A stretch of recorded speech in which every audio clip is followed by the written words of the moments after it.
It's the worst moment. That moment when your heart starts racing, you feel a tingling sensation start to creep through your body, and your mind starts spiraling. Whether you experience general anxiety or full-blown panic attacks, you're definitely not alone. According to the Anxiety and Depression Association of America, anxiety disorders are the most common mental illness in the US, affecting over 40 million adults age 18 and older every year. That's over 19% of the population. We all experience anxiety from time to time. It's just your brain's natural response to uncertainty. A little bit can even be helpful sometimes, like giving you an adrenaline boost before a big presentation. But other times, it can be utterly debilitating, trapping us inside a cage of our own distress. It hijacks your mind and makes even simple, everyday situations feel intensely stressful and overwhelming.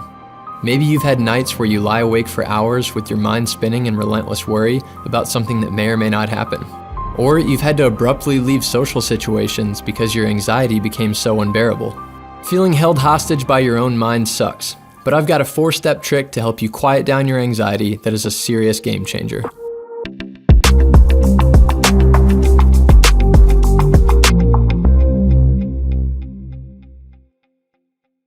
In his book Dare, The New Way to End Anxiety and Stop Panic Attacks, Barry McDonagh describes the natural state of life and happiness as a river.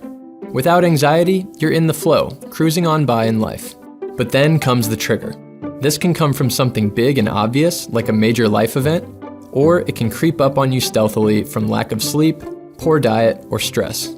Anxiety creeps in, and our first response is to resist. Our brains don't like uncomfortable experiences like fear and anxiety, so we try to run away or block them out.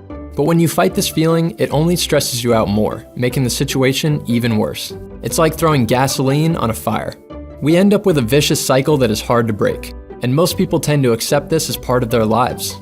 But it doesn't have to be. As Barry McDonagh says, the greatest obstacle to healing your anxiety is you. You're the cure. Barry used to suffer from crippling anxiety and panic attacks himself, starting when he was only 18 years old. Since then, he has helped out thousands of people around the world to rewire their brain's response to anxiety with an approach he calls the DARE response. Using the DARE response, you can learn how to accept and float through your anxious feelings rather than struggle against them. It's all about leaning into the experience with a stance of confidence and calm. Here's how it works. Number 1, diffuse the situation by acknowledging the anxiety without judgment. When anxiety hits, we tend to spiral down in thoughts of what-ifs that always have a terrible and tragic ending for us. When those thoughts arise, answer them with a big fat "so what?" For example, what if I fail as a parent and screw up my child's life? So what? I'm doing the best that I can. These responses to your negative thoughts help to disarm them from the start. Number 2, allow the anxious thoughts and feelings to be present. Anxiety can't actually hurt you. It's just an uncomfortable sensation moving through your body. Take a deep breath and stop fighting it. Just like athletes experience discomfort in the pursuit of greatness, you too will feel discomfort along the way. Sometimes you just need to ride it out and trust that you'll get where you need to go in the end.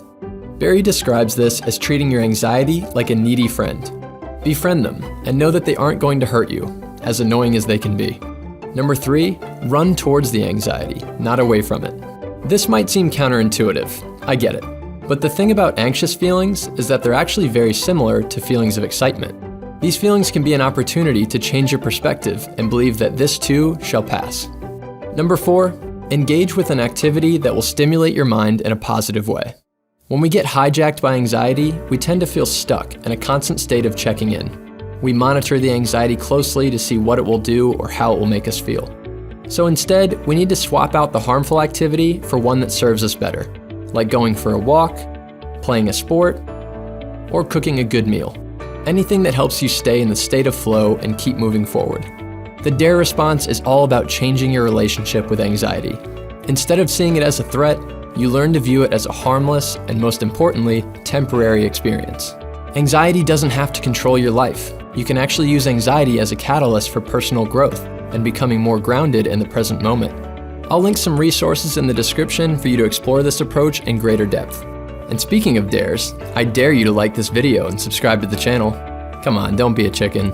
Do it. Do it. Do it. Thank you so much for watching, and I'll see you on the next video.